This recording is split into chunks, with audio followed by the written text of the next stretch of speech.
in my other room, I have already a PC. I have a gaming PC. It is absolutely perfect for playing the occasional game here and there. But let's be honest, nowadays 10% of my time is potentially gaming, and the vast majority of the time is maybe used to browse the internet, to check media feeds, to potentially watch a movie or just write a document on Excel or Word. And I don't need all that power, and in some respect that power draw as well, the noise that it comes from it. So since I was looking for a computer to place here, and as you can see the space is a bit limited, my choice fell straight away on the ACEPC that we have in front of me. This machine should be absolutely stunning. I've heard about the brand before. It has a good reputation. It is a reliable brand. This particular computer costed me way less than £200, and in particular it comes with a processor that I was really interested to. It's the J3455 from Intel. It's actually a very fast processor for what I will probably need here. That combined with a monitor, keyboard and whatever else, it should give me plenty of flexibility for whatever I need. This comes already with Windows 10 Pro, 4GB of RAM, 32 of ROM. It has an expansion system, and I bought already a very small SSD. That's just a 128 giga. I got already all the bits and pieces with me, so I was thinking we'll do a little unboxing. We'll plug it in, test it and everything else, and I want to check some of the benchmarks to see if my choice was, well, hopefully the wise one. So inside the box, brilliant. Okay, guys, you can actually see how small this already is. So all of this is the computer itself. It's actually quite light. It's got a very good array of ports. So we got two USB Type 3. The power button is there. The TF card for extra expansion. An extra USB Type 2 over there. Further one again over here.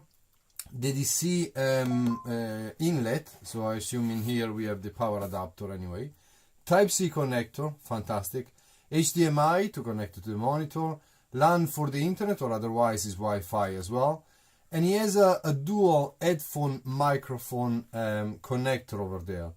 The fan system, I don't know if you can see it, is a very clever hidden system just over here. So it does look very stylish, without taking over too much. In here also, I believe we have the expansion system to then feed the SSD. There we go. Again, also this can be mounted as well, so potentially at the back of a PC. And again, you have the same here, so you can mount it without a PC, sorry, without the SSD directly at the back of the monitor, or just leave it there if you want to. Or you can just install, as I will do, an extra SSD, connect it all together and then mount it as well. And I believe the bracket is inside. We'll get to there in a second as well. So let's just put this on the side for a second. As I said, unfortunately the space is a bit limited, but so far we are doing very well, I feel. Okay, set of instructions. Okay, good to have them. It will probably give me some more information with regards to what to do, what not to. Let's go through the box a bit more. Here, I think is the bracket that I was telling you about it, exactly. This has got the mounting to go at the back of monitors, for example, if you want to. And then it just fits in by clicking onto position in that way. So either onto the support for the SSD and then the computer on the top, or potentially directly on the computer if you don't want to fit an extra SSD. And finally we get to the power adapter with brilliant, with an HDMI cable already. So funny enough, while I was getting this ready, I was just thinking, I'm not too sure if I got an HDMI cable for the monitor. Yes we do. And yeah, the power adapter. So let me clear things up a bit. I'll install the SSD and then we'll get everything going.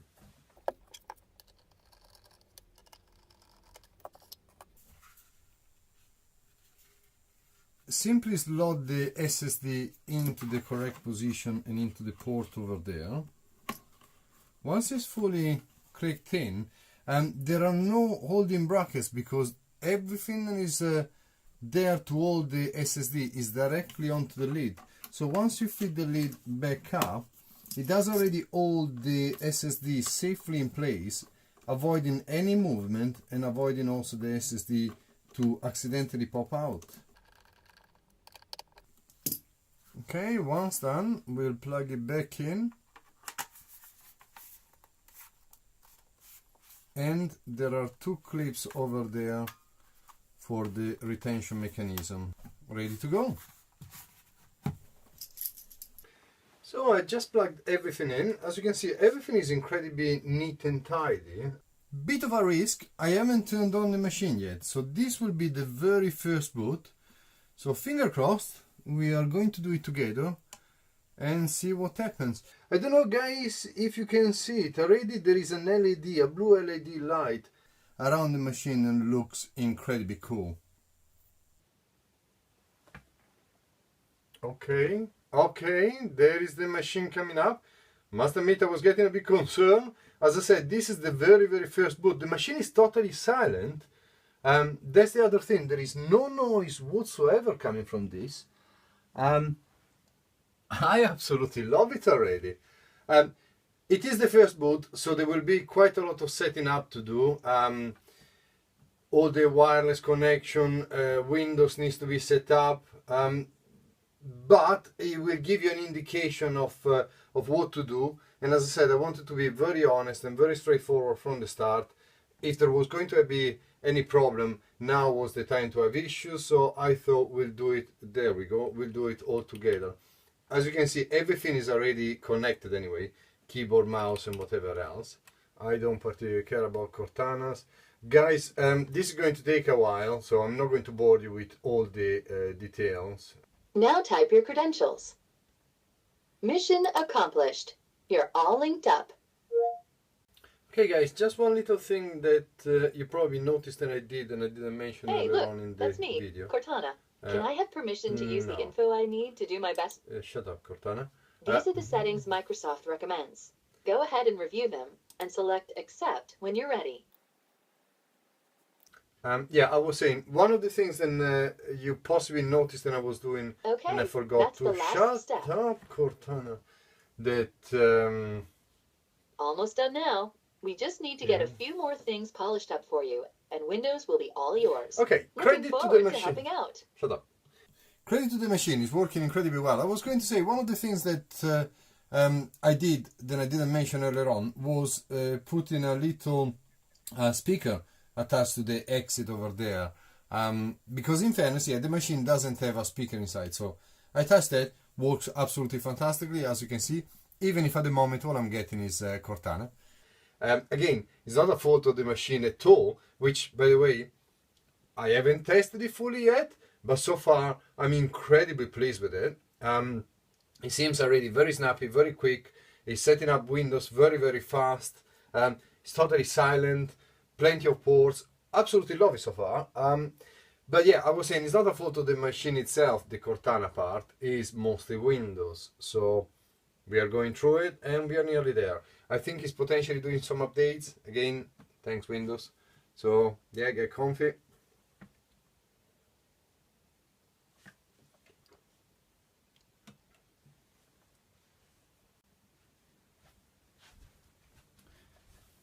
And here we are, guys. Yeah, we are all up and running. I'm just checking a couple of characteristics of the machine. So yeah, that seems to be absolutely fine. Of course, we need to check a couple of things, but there we go. So it's the J3455, 4 gig of RAM. Let me just see if they've seen everything. So it's fully registered and everything else. Windows 10 Pro, brilliant. Let's go to the hard drive parts. There we go. Both of the hard drives are there. Well, the internal system, the 32 giga system inside, which in fairness, you still have a lot of space on it. And there is the SSD that I've installed as well. So just a quick update. I'm downloading PC Mark 10. As I said, I want to test this fully. I want to run it through some heavy benchmarks, but it's 2.5 gigas, so even with a fast internet speed, it's going to take a while. And in the meantime, I was trying to multitask. I was trying to do a few things together just to push the machine and see the situation. So you can actually hear now that the fan has started, but I don't know if you can hear it because in fairness, it is very, very quiet. So, you know, if I'm quiet, I can hear it at this distance. Touching the machine, I can also feel the fan spinning. But it is so quiet and it's so, in some respect, peaceful to have a machine and is able to do everything. As I said, I'm running a few things in the background. I'm downloading some file. I'm watching a footage at 1080p, and everything is working absolutely fine. So again, guys, a very quick note on the multitasking capability of this little beauty. At the moment, I'm downloading PC Mark 10 on this page, so I got the browser open. Of course, you know, a file system over there. I have the Windows Store where I'm downloading Asphalt 8, bit of a favorite game of mine, always like that game. So of course I also have the Xbox Store and whatever else. So there are a few things already open or running in the background, and as you can see, the CPU is coping brilliantly with all of that. I mean, we are using 14-17%. Of course it spikes up and down dependently of the requirement, but as you can see, everything is working brilliantly. Even the internal disk system, where at the moment everything is getting downloaded to, is barely breaking into a sweat. I mean, it's working at the moment at 3-4%. I'm running PC Mark 10, really heavy benchmark here, so it's going to take a while. You can actually see the CPU working quite hard. The fan has kicked in a couple of times, but again, very much subdued, not very noisy, so fantastic. And it's working incredibly well. I've also installed already Asphalt 8. Later on I shall try to play. Yeah, just waiting at the moment. So PC Mark is finished, and by the way, sorry, I got changed because I need to get to work soon. But yeah, PC Mark has run all the tests. For the type of machine, the results are pretty good. So as I said before, this can run pretty much everything. The Intel graphic chip is the 500, so it can handle very easily any media content from YouTube, Facebook, whatever you want to. Let's run a little game actually. As I said, I did put Asphalt 8 on it. As you can see, I have a few things open. It didn't impact the performances at all. So there is Asphalt 8. So we run this and then we'll wrap it up. Otherwise I'm going to be late for work. And that's not going to be a brilliant thing.